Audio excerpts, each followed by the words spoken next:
Good evening, everyone, and welcome to a very special live edition of Wrestling with the Future. I'm your host, Mad Dog DeCipio. Let me introduce the man who makes things happen around here. He's my producer. He's the guy that wants to be known as the hostess with the mostest, but he can't because he's a guy. He's not the hostess with nothing. He's jamming Jake Hudson. Jake, how are you, my little brother? What is up? We're gonna have a great show today. We're gonna have one. Bet your ass we are. Today. Absolutely. We got Jimmy Phillips with us tonight. We got Amelia Chapman with us tonight. We're going to talk a little bit about Gino Hernandez, a little baseball, a little wrestling, maybe a little bit of bocce ball. So I got some things I want to talk about. I happen to be, just in case you guys don't know, I'm the unofficial, uncrowned bocce ball champion of the world. Okay. All right. Anybody else that tells you anything else is lying. I am the true. I'm the article. I'm the genuine article. I'm not a mere facsimile thereof. All right. So let's talk to my friend Jam and Jake. Jake, what do you know about Jimmy Phillips tonight, my friend? What do you know about Jimmy? A little bit of nothing. Oh, there you go. A little bit of nothing. Hey, it's okay. I'm used to it. Let me tell everybody about Jimmy. Jimmy Phillips is a retired minor league baseball player. He had a shot I believe he had a shot in the majors for the Philadelphia Phillies. Played for the Philadelphia Phillies farm team in Virginia. I believe that was. Oh my God, Jimmy! I already drew a brain fart. 88 and 89. Yes, sir. There you go. I knew, and that the farm club in Virginia. That was Martinsville. Martinsville. I knew there were a couple of places, the Pittsfield, places like that. And so let's talk a little bit about baseball, a little wrestling. Jimmy, how did you get started? Oh, I'm sorry. Before we get any further, let me introduce a young lady who is, I believe I want to refer to her as the world's unofficial expert on Gino Hernandez. In fact, she loves Gino so much, she named her dog Gino. This is Amelia Chapman. Hi, everyone. Amelia, welcome to the show. Thank you for having me. It's a pleasure to have you. We're going to talk a little bit about everything tonight and a lot about Gino. So, Jimmy Phillips, my friend, you and I are introduced to each other on the phone the other night. You got a fascinating life, fascinating career. Tell everybody about your journey into athletics. My understanding is you were a college draft for the Philadelphia Phillies. Is that right? Well, I wasn't drafted. I signed as a free agent. I had a lot of interest coming out of high school, college, and then I hurt my back when I was 21. Had to have my back operated on. I had 2 bulging discs, severe nerve damage on my right side, and I probably came back too early.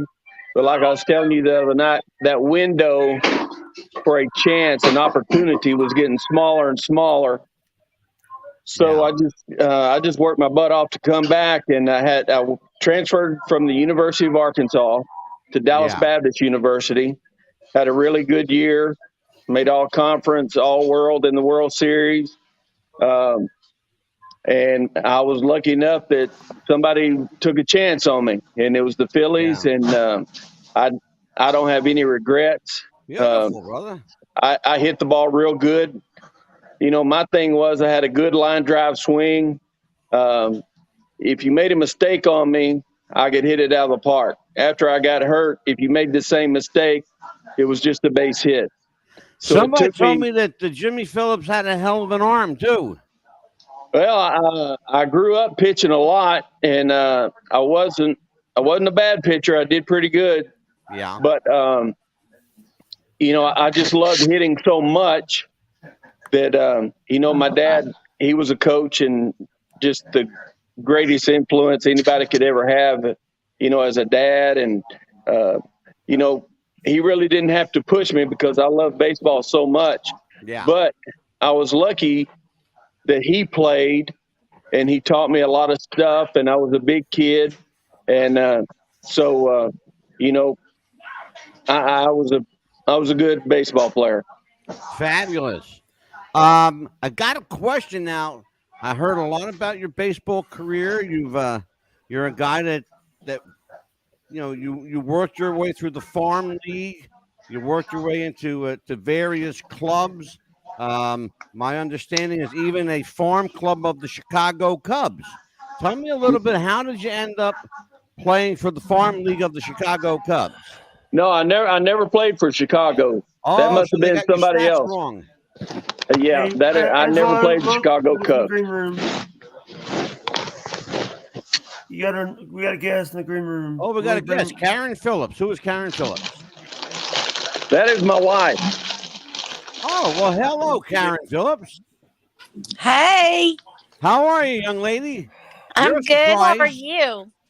You are a surprise to the show tonight. I didn't expect two Phillipses tonight. Well, I didn't know what the link was, so I just gave her my link because I knew she'd want to be listening. Oh God, I'd have been in trouble if she wouldn't have got to listen. Kind of good that Karen is here. I can now I'm going to pry a little bit. Oh no. How long have you and Two-Step Phillips been together? Well, we've been married 9 years, but we've been together since 5th and 6th grade. Okay, you got to tell me that story. That's too long. Oh, we got time. Trust me. No. Oh man. So I'll tell you the story. Go ahead, Jimmy. I'll tell you the story. Her brother played baseball for my dad. Gotcha. And we met at the ballpark. Yeah, okay, beautiful. Yeah, that's a simple story. I like it. Yeah, and she was my first girlfriend, and we dated off and on. I love it. And well, I'll tell you what. I'm sorry? I'll tell you what, my brother. You did well. Karen, I am going to have to say goodbye to you. Okay, bye-bye. Okay, take care, and perhaps another time on part 2, maybe I could pry maybe a little further. Can you tell her the link so she can at least listen? Yeah. I will go right on the Facebook to Wrestling with the Future. Okay. Just type in Wrestling with the Future Podcast. It'll take you right to us. All right. Thank you. Bye-bye, y'all. Yes, ma'am. Take care. Sorry about that. I couldn't ask for a better wife. I tell you, she put up with a lot of crap when she was younger from me. Yeah, I'm sure she did. And being an athlete, that is no surprise. Yeah, being an athlete, and when I was ready to settle down with it, she turned me down 2 or 3 times. So, but anyway, I got lucky. Very smart lady. So Jimmy, let's talk about the transition from baseball to wrestling. I know that your first love was baseball. Why would you want to walk away from something you love so much for the unpredictable, unstable world of pro wrestling? It's not, it's not, in some people's opinions, not the smartest move one could make. Well, I loved wrestling as a kid. I mean, I watched it all the time. We got Mid-South and we got World Class, and I was there every Saturday, Sunday morning, Saturday night. I watched it every time it came on. I was there. And I just loved it. And when I got through playing, I got hurt again. So I got released because of my back. And I just didn't want to have any regrets. So I tried it. I had a friend named Brian Elmore. He went in as Brian Henning. He wrestled. And I said, hey, man, I think I want to try this. So he worked me out a couple times, and he told me, he said, I want you to go to the Sportatorium with me, and I want you to be trained the right way. And I want to show people some photos as we're talking about your career in baseball and wrestling. Jake, bring up some of those photos of Jimmy. All right. Well, here's one. Yeah, no, I want people to see them. Bring us into the box. Do you realize that you didn't give me the photos ahead of time so I could have did the screen share? Don't worry about it. Don't worry about it. You got them now.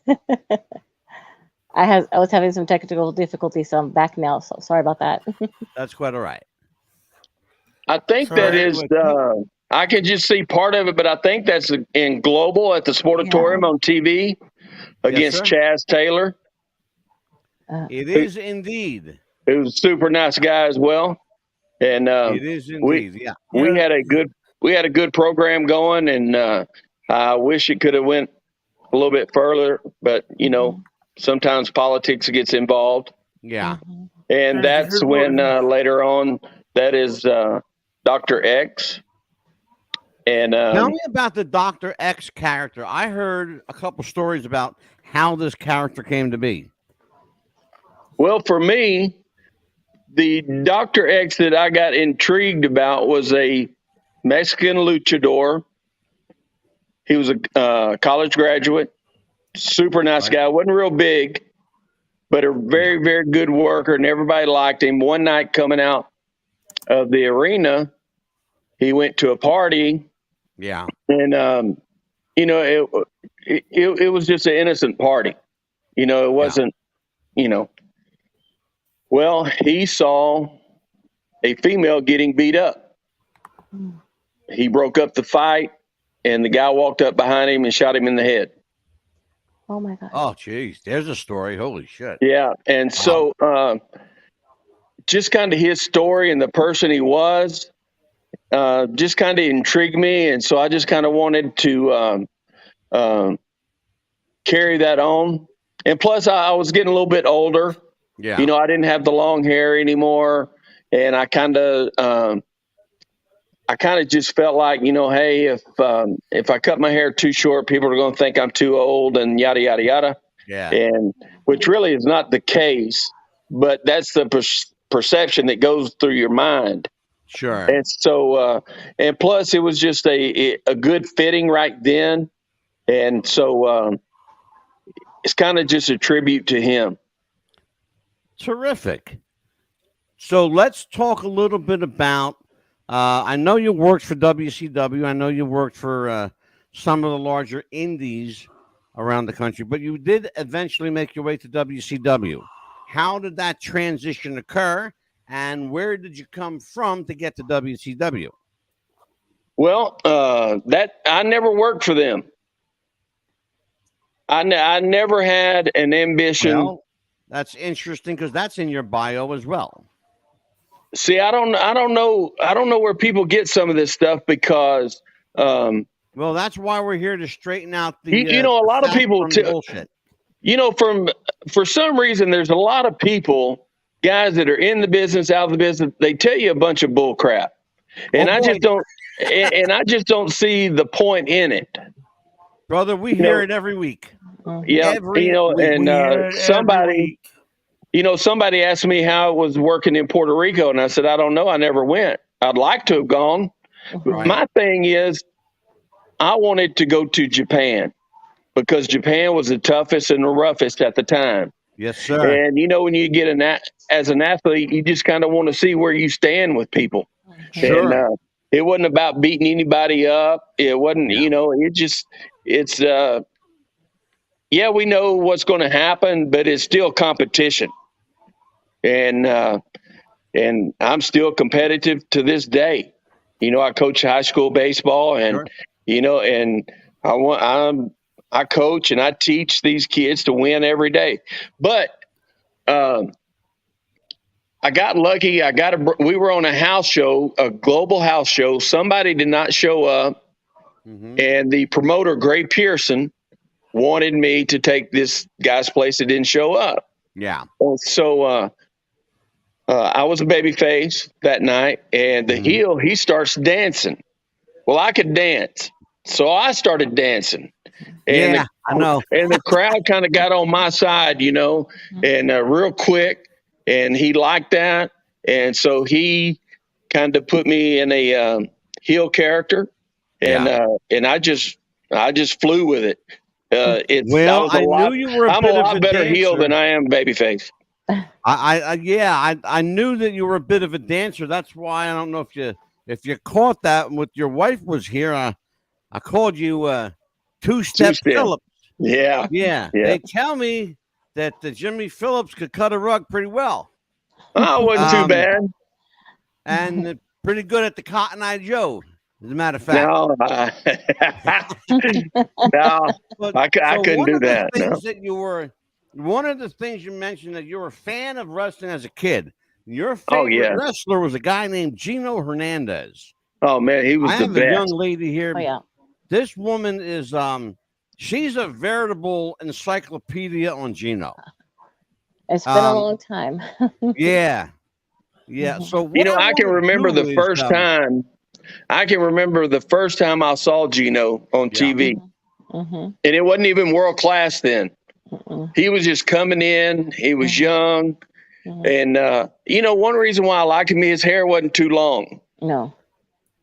And he had red trunks, red boots, and he called himself the handsome half breed. That's right. Red was his favorite color. Yep, and I'm part Indian, so I started using that. And so, he was just so smooth and methodical, and everything he did meant something. It just, the way he walked, the way he dressed to the ring, walked out of the ring, you just kept your eyes on him. And that's who I wanted to be. Yeah. Well, people don't understand that back in the day, it was far more shoot than people realize. Yes. And for those of you who don't understand what a shoot means real. Yes. It means they weren't playing. No. Far more shoot than people realize. And Gino was quite the shooter back in his young days. Angelo, I don't mean to interrupt you, but I'm not hearing you too well. Oh, can you hear me, Jake? It's kind of. I can hear you. It sounds like you're on a synthesizer. Amelia, can you hear me? Yes. Now that's good. Okay. Hey, we got Herb Simmons in the chat. Herb Simmons is in the chat. Okay, Herb Simmons is here. Hey, Herb, how are you guys? We've had Herb on the show. Just last week? Actually, last week was Wahoo's widow. Oh, that's right. Herb was before Wahoo. That's right. Yeah. Karen McDaniel was here last week. That's why I got Jake here to keep me straight, because I can't keep things straight right now. The thing is, it's well, here's where I'm getting at. Yeah. I wanted to talk about Gino a little bit because first of all, Jimmy Phillips is only with us for a short time tonight. He is at a practice. He does have a coaching job tonight, so we're not going to keep him all night. No. Maybe a 20 or 30 minutes longer, because Jimmy is coming back for part 2 of just Jimmy Phillips. So, but tonight I wanted to talk a little bit about your favorite wrestler, Gino. So, Amelia, talk to me a little bit about you right off the bat. You said red was his favorite color. Yes. Talk to me about what kind of impact, in so much as you can tell us, what kind of impact did Gino make, in your opinion, on the world of wrestling back in his day? And would the world of wrestling in the South be the same without him? Was his impact felt, or did it not make a difference, is what I'm getting at. His impact made a big difference. I mean, the girls wanted to be with him. The guys wanted to be him. And as a matter of fact, his anniversary of his death is this month, actually. The 31st is the anniversary of his death, actually, coming up. And that's why this is no accident. We are absolutely going to do a Gino Hernandez roundtable. We are going to honor Gino's passing on an upcoming show, but we are also doing a 5-person roundtable on the life and death and suspicious death, I might add, Yes. of Gino Hernandez. Yeah. Because I'm going to this do something day, tonight. I'm going to do something tonight that I've never done. Mm-hmm. I'm going to name the person who killed Gino. Yeah. And I'll tell you who it is in just a moment. And But you have I a picture of my Yorkie, so. Yeah. Yeah. But I want to tell everybody that don't look for retribution because Gino's killer is he's gone. He's gone. He died a long time ago. His name was Jorge de la Pena. Jorge was a Tex-Mex drug dealer in around the Dallas-Fort Worth area. He was well known back in the day. He was known to hang out at the Fritz von Erich's camps. He was known to Gary Hart, and he was known to Gino Hernandez, and Chris Adams too, by the way. Chris Adams as well. So don't look for retribution from Jorge de la Pena. You won't find it. He's not here anymore. But that's the name. If you want to know what happened to Gino Hernandez, he was killed, and drugs killed him. And Jorge de la Pena supplied those drugs. So, what do you know about that, Amelia? That's the first time I've ever heard of it, but I knew suspiciously that he would not have killed himself because they found way too much drugs in his system for it to be a suicide. Yeah. So what do you know about that, Jimmy? You're a guy who follows this a long time. In the fall of 1987, when I was at Dallas Baptist, there was a teammate of mine, and me and him got to be really, really good friends. His dad worked in the Dallas media. I asked him about Gino because Gino was, he was still my guy, and he covered Gino's death, and he got to see all the reports because a police captain, somebody up in the police department was his neighbor. Mm-hmm. He got to see all the reports before they mysteriously went missing. Yeah. And he said Gino was killed. Somebody killed that. His exact words were, somebody killed that boy. I still remember it to this day. And we were over at his house because I had to take an extra class. Well, Dallas Baptist, we went on quarters. Mm-hmm. So during that quarter, you had to leave, but the dorm. Okay, so I stayed over at his house. So that's why I know it was at his house, and I can remember it to this day, and everything that he said. I got real tight with Iceman. Got pretty good with Chris. Yeah. Iceman told me that Chris was running with Gino was involved with some bad guys, some mean dudes. Yep. And he said he didn't know what it was about. He didn't know. He just said there were some bad dudes and you did not want to mess with them. Yep.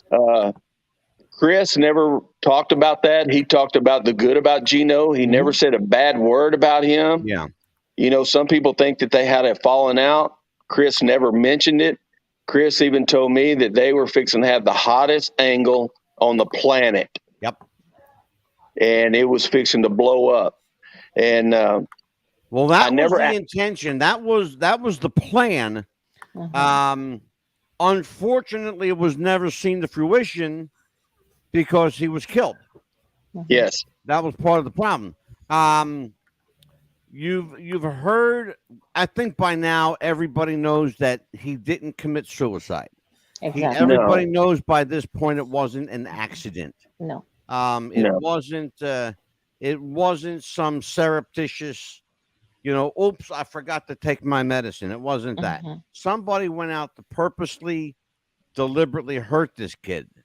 Mm-hmm. And you know why I know that? Go ahead, Jimmy. If you watch interviews with other wrestlers that was there, and you ask them straight up what happened, yeah, they don't tell you and they don't go into detail. Nope, they won't. because some of these people are still living. Yes. Yeah, but the big one ain't. Right. Nope. Yeah. And see, and I had never heard of that name. No. Yeah. Now, I'm not you saying it's wouldn't not have. true.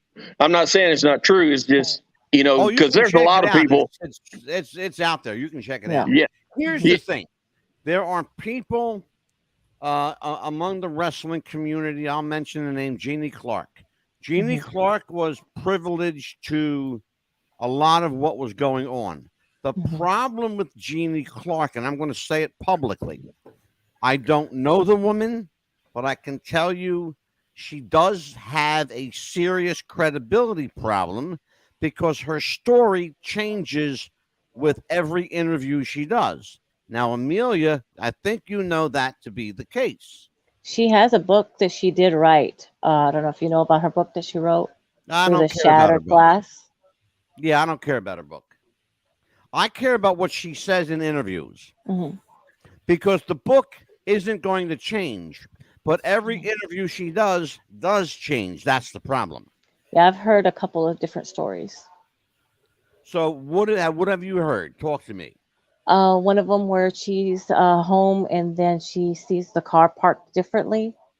And then, of course, she doesn't go check for a few days. I mean, and then I think that wouldn't you be a neighbor and go check and see why the car's parked differently? Mm-hmm. Especially if you're friends. Exactly. And you have a key. Why wouldn't you go check? Wouldn't well, that common sense. Wouldn't you want to go find out what's going on? Exactly. Yeah. And you know something? I'm not going to say that she never did go check. Maybe she did. I don't know. She said she didn't. But true. She does say she didn't. But guys, back then, the wrestling business was so tight. Yeah, boy. And so secretive. Yes. Even if they did know what was going on, I don't think they would have said anything. No.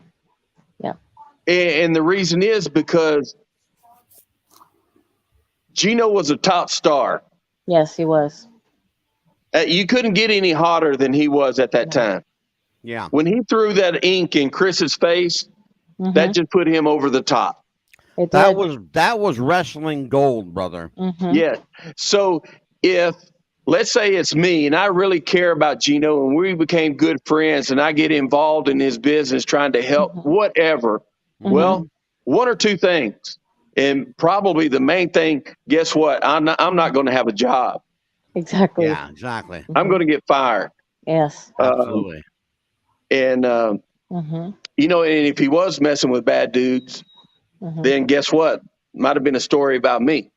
Brother, so that's what everybody needs to understand is that, you know, when we hear these people talking about Gino, you need to take it with a grain of salt because Gino, from my understanding, was very private. Very, very private person. His professional life and personal life was way two different things. Yes.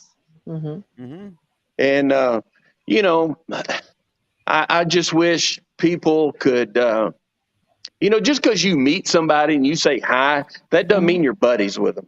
No, that's exactly. Not. Thank you. Thank you. Thank you. I'll applaud that one. Yeah. Thank you. You know, but there's a lot of people who say to be part of this business, and guys, I'm telling you, it's great. Yeah, Jimmy. Business, I'm not that serious. Audio. Yeah, Jimmy, I'm gonna have to let you go. I know you got to get back to your you've got to get back to your team. Thank you for joining us. I will I'll reach out and we're going to bring you back for part 2. Okay, my friend. All right, thank you guys. Take care. Take care, Jimmy. You too, buddy. Nice to meet you. Bye-bye. Bye-bye. All right. I'll kick him out. All right. We are back. Yeah, Jimmy is. By the way, I need to tell everyone. Jimmy Phillips is a coach. He is actually at a practice tonight. He was very generous in taking some time, at practice. Right. So you want me with us? So you want me to put back the Wrestling with the Future thing back? Yeah, well, let me take that back. Let's bring our logo back. I got you it. go. There I you got go. Thank you, my brother. I actually have a question for Amelia, if you don't Yes. mind. Sure. Sure. Did you know that Vice did a thing about Gino? Yes, he did a two-parter actually. You want to they just elaborate on that, Amelia?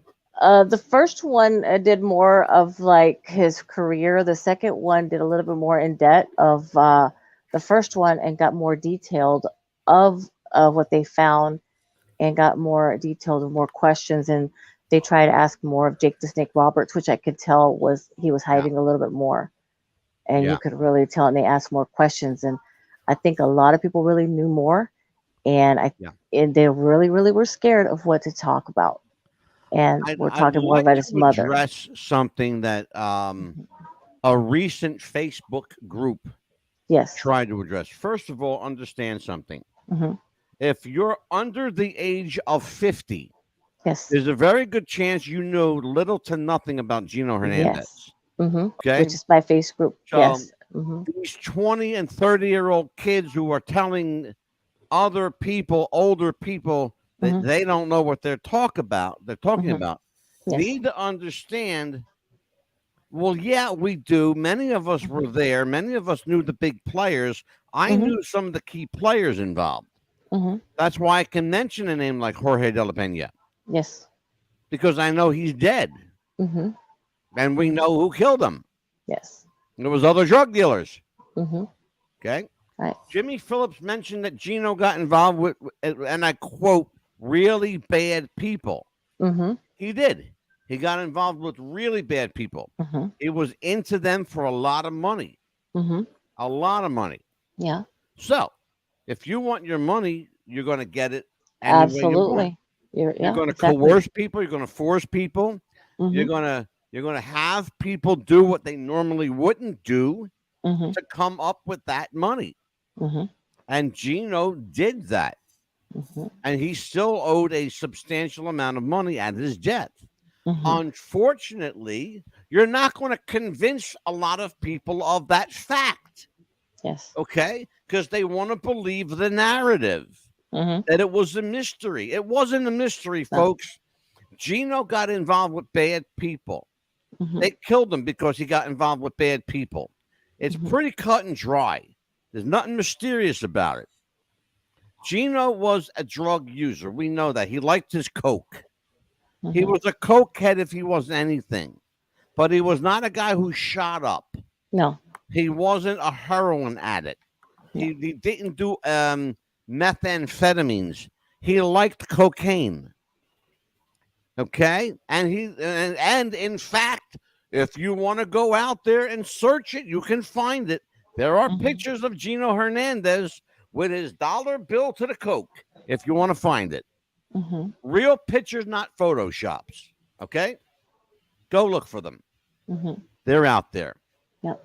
So, Amelia, tell me how you got involved with this whole Gino mess.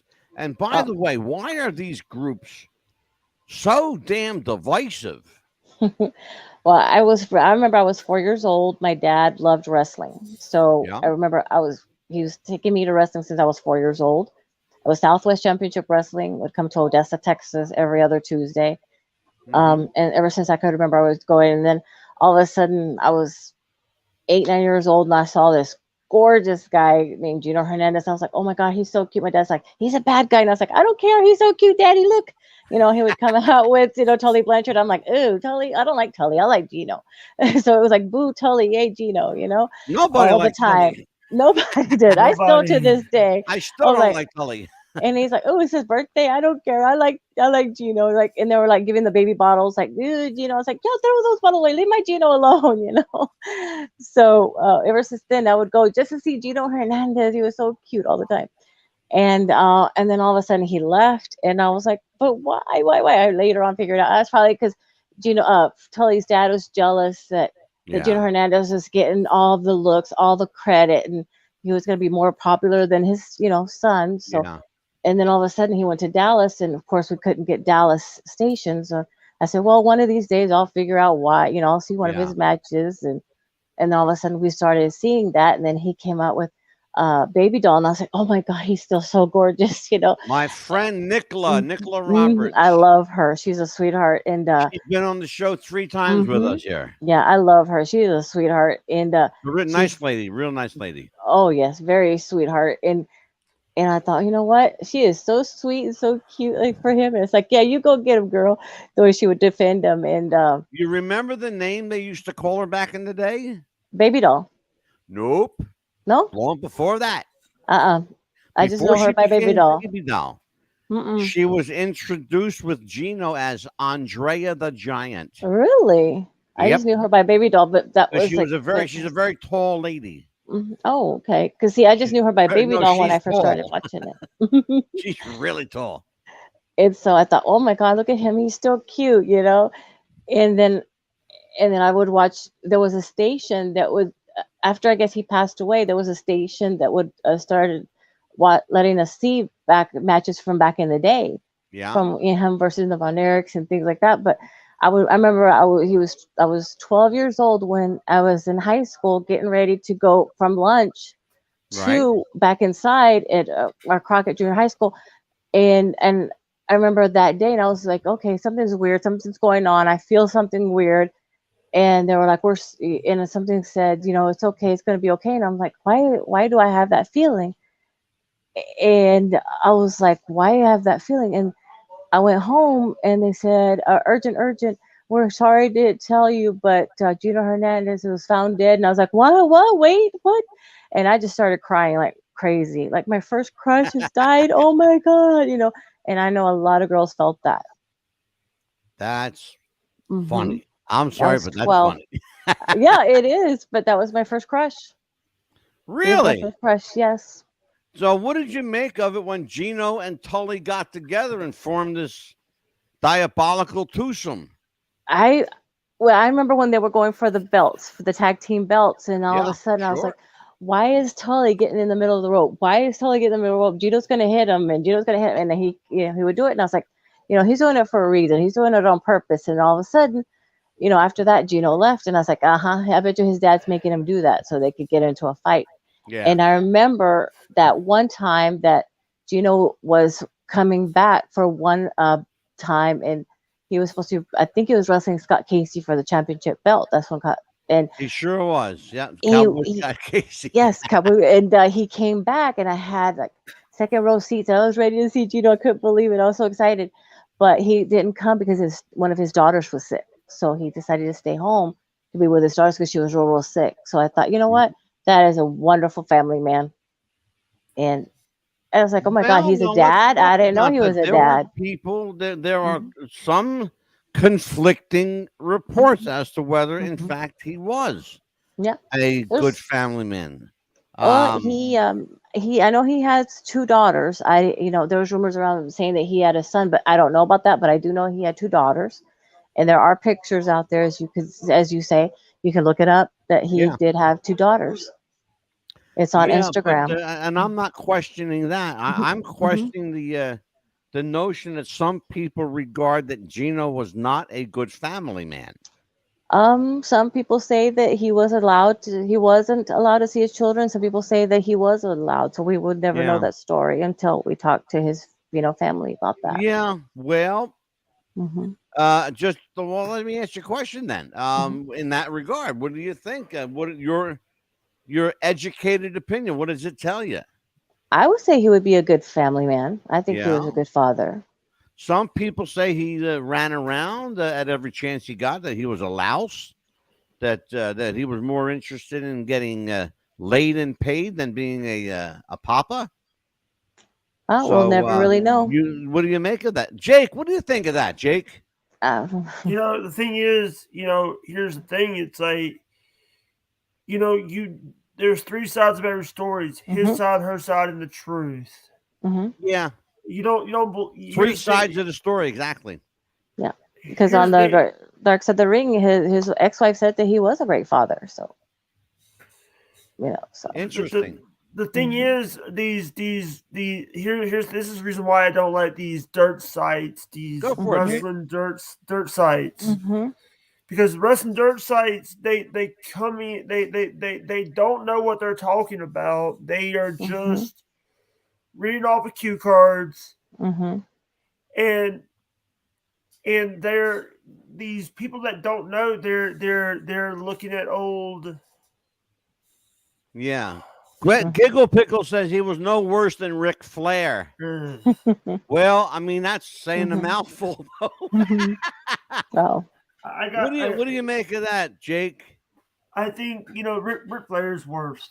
Ric Flair is some of the stories I've heard about Rick. Right. Oh, yeah. I've heard a few of it. Amelia, there you go. I mean, from the voice of experience, there is there's a comparison to be made. Gino's a good-looking guy, had some money, quite a bit of money, in fact. Oh, yeah. One I of heard the some very stories. few. Well, yeah, I mean, that he was one of the very few early millionaire wrestlers. Oh, yeah. He was making $1 million a year when guys were making definitely. 50 and 75,000. Which, by the way, was considered a lot of money. A lot of money back then. Absolutely. Back then, yeah. Back then. And Gino was 24, 25 years old, making $1 million. Yes. Angelo. Yeah, Jake.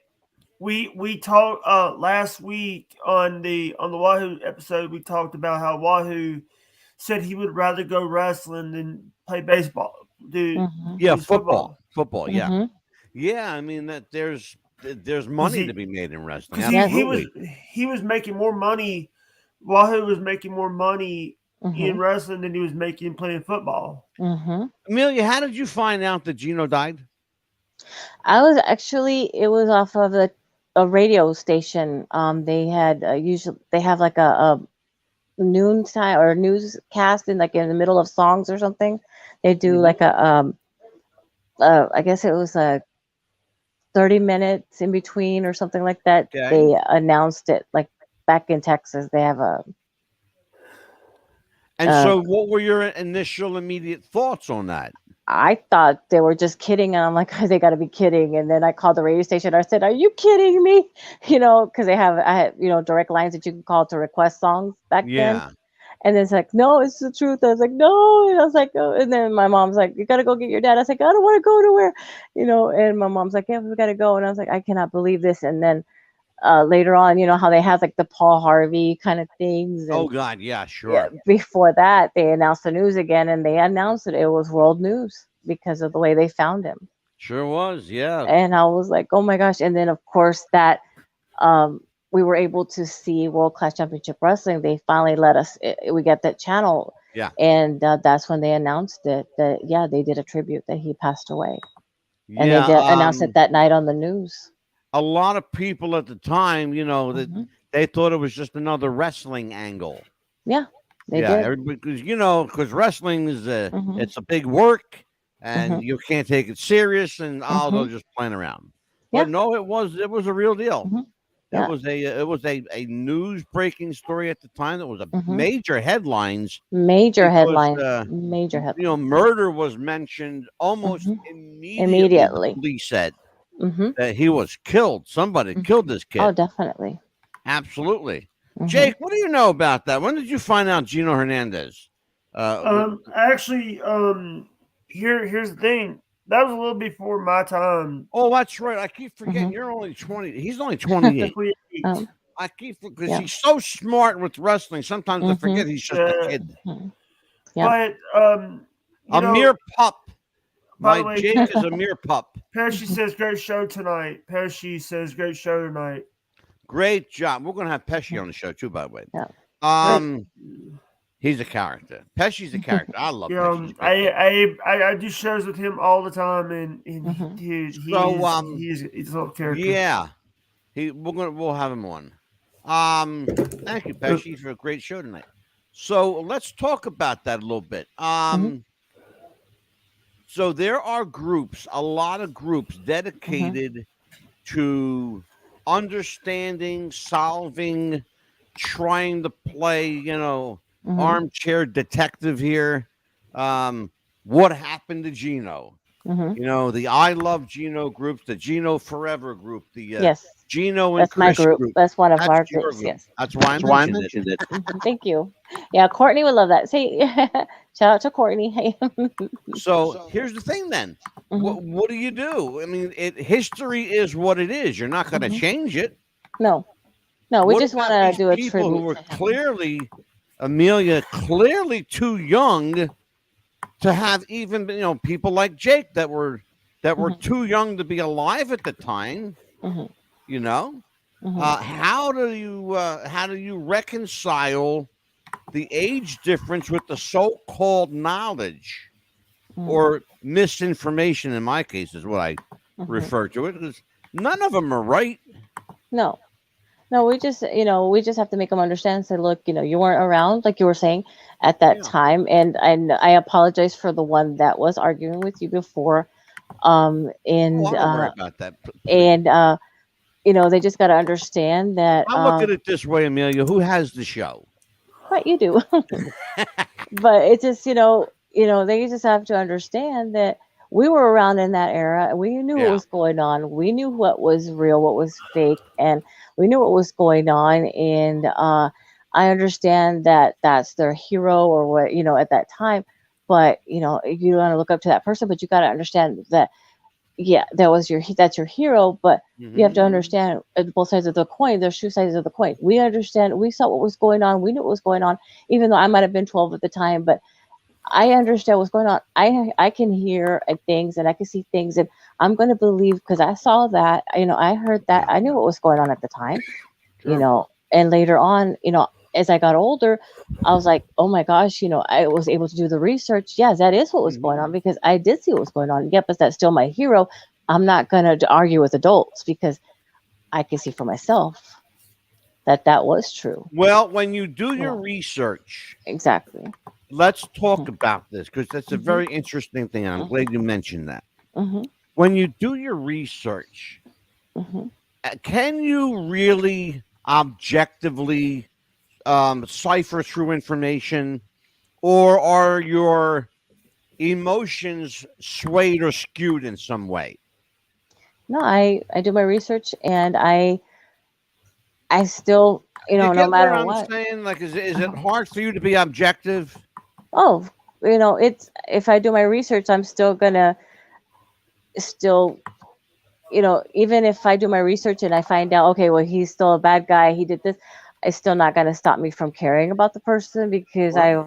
you know, he's still my first crush. I Yeah. understand that's what he did, but if I would have known back then who, that he was doing that, I would have done everything I could to say, hey, you need help, let's see what we could do to get Yeah. you out of this. But Well, it's interesting that you say that, Amelia, because Mhm. now, with social media and Facebook and Twitter, and Mhm. you literally have direct access to your Exactly. celebrities and heroes. I mean, and they respond to you. Mhm. You know, Some of it, them does. well, Mhm. yeah, for the most part, they Mhm. do though, Jake, and you Mhm. know that, right? Oh yeah. Yeah. But Um. here's the thing, though, and then you might want to. Maybe I'll ask you this question: do you think Gino Hernandez would have survived the social age? Oh, Do definitely. you Yeah. think he could have made it with Oh, this definitely. media scrutiny of today? Oh, definitely. I think that would have helped him. I think a lot more. And imagine all the selfies he would have taken. His Well, Facebook would have been full of selfies, and you never know. yeah, Hmm. true, Yeah. true He'd have enough. had a Facebook page. He would have had his own celebrity page. Yeah. Yeah, absolutely. It's Hmm. interesting, isn't it, Jake? Yeah. What's so funny is, by the way, some of the Wikipedia pages get it wrong all Hmm. the time. All the some of the Wikipedia pages, um, you go and look someone up, and Hmm. I think on the Miranda Gordy episode, I Hmm. was somebody, which one right here, put a name, didn't tell me to look up Kenny Valiant, Hmm. Kenny Kate Clayton, Hmm. and I was like, we're having a British person to find out the guy's in. You want me to do your homework for you too? What? Because here's the thing, you didn't give me the right name. Gosh. Do you understand that I have to sit here and look good and sound intelligent and ask questions that mean questions with meat to them? And you World champion. I'm gonna hit you with that belt, okay? One of the best title belts right here. But no, it's very interesting though. It's a really interesting subject. But what fascinates me, I think today, is that there are probably just off the top of my head from the groups and pages I've seen, well over 50 pages dedicated to Gino Hernandez, Chris Adams, both of them or one or both of them. Yeah. You know? By the way, I did put a link in the chat for the Facebook group if you want to join me. Oh, that's beautiful. By the way, I want everybody to know that we are here every Thursday night. We will have a part 2 of this conversation. Amelia will be back on the show, and she will have a friend with her from her group. I think who's coming on with you is going to be Courtney. She's the other admin of the original admin of the page. How about Wendy? Is Wendy coming on with you? I don't know, but I can ask her. Okay. What is the name of the group? Gino Forever. It's a really good group. Yeah, check it out, Jake. It's called Gino Forever. I'm looking it up right now. Go for it. And by the way, we're live on Facebook right now. On Facebook and around the world, and on YouTube. We're live on YouTube. But it's an interesting thing, Amelia, that there are so many groups dedicated to Chris and Gino, both individually and together. You know, that speaks volumes for their popularity. If not that, it speaks volumes for their ability to work. You know. As wrestlers, for sure. I'll tell you what, wrestling could sure use more Chris Adams and more Gino Hernandez. That's for damn sure. Oh, definitely. Especially just imagine what he would have been like as a wrestler if he would have still been alive. Instead of dying so young at the age of 29, he could have been as big as Ric Flair is. Yeah. Or was, a champion, 6-7-time, 8-time world champion. It's remarkable, isn't it? Yes. It really, really is. He has had a fascinating impact on people. Gino Hernandez is this kind of guy, this almost mythological figure. He's become a myth in his death. He's become like legend. It's a hell of a way to become a legend. But let's be honest, most legends are dead. Yes. There were very few living legends, Larry Zbyszko and Bruno Sammartino among them. But who I was fortunate enough to know, by the way, and both of them. Larry's a dear friend of mine, and Bruno was a friend of mine in life. But the thing is interesting, though, is that in death he becomes mythological, but also in death he becomes more convoluted. It's the whole Gino thing has become one big giant cluster mess. I think I joined the group. How do you attempt to rectify fact from fiction? What steps do you take as an administrator of a group to try and separate factual information from nonsensical horseshit? We just have to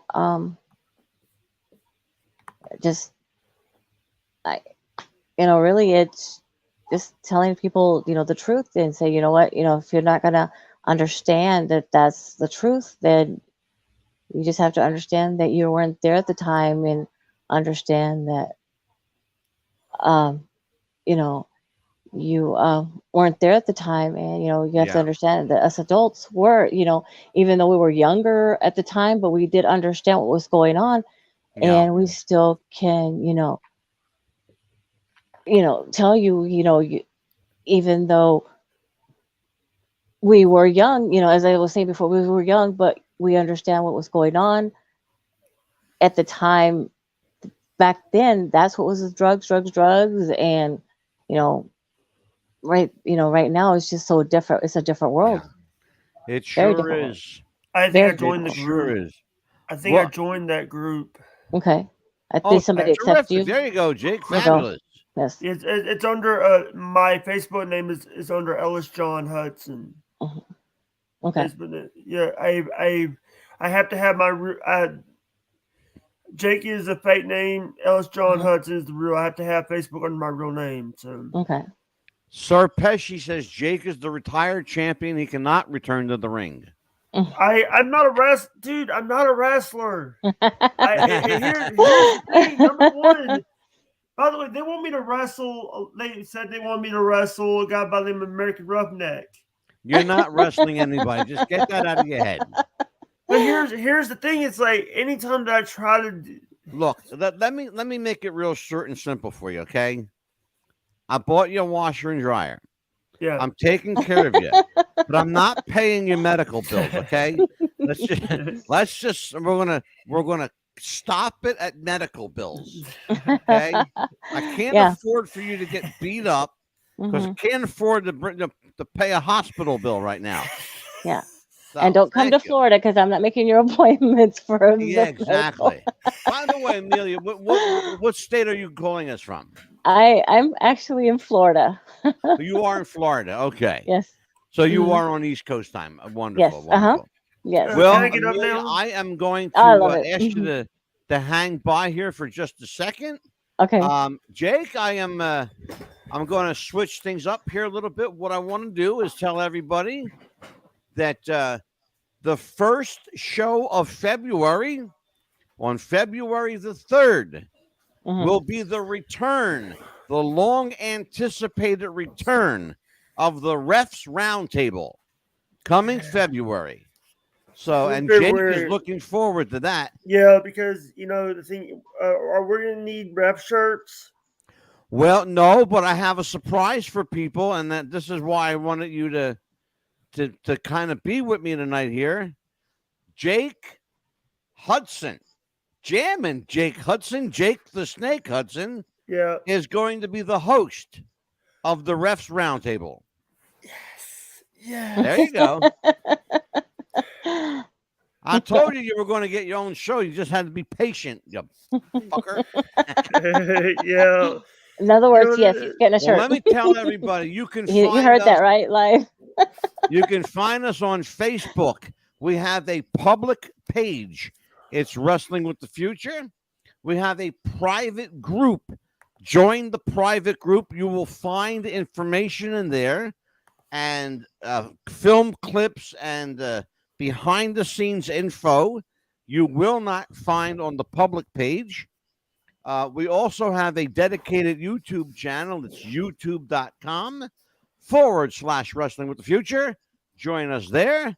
And each and every Thursday night on Facebook, YouTube, Twitch, Twitter, and around the world, as we continue with Jake the Snake Jammin' Jake Hudson, Amelia Chapman, I'm Mad Dog DeCipio saying, continue everyone to wrestle with the future. We'll see you next time, everybody. It was a pleasure. Take care. Play the outro. Sign us out, Jake. Take us home.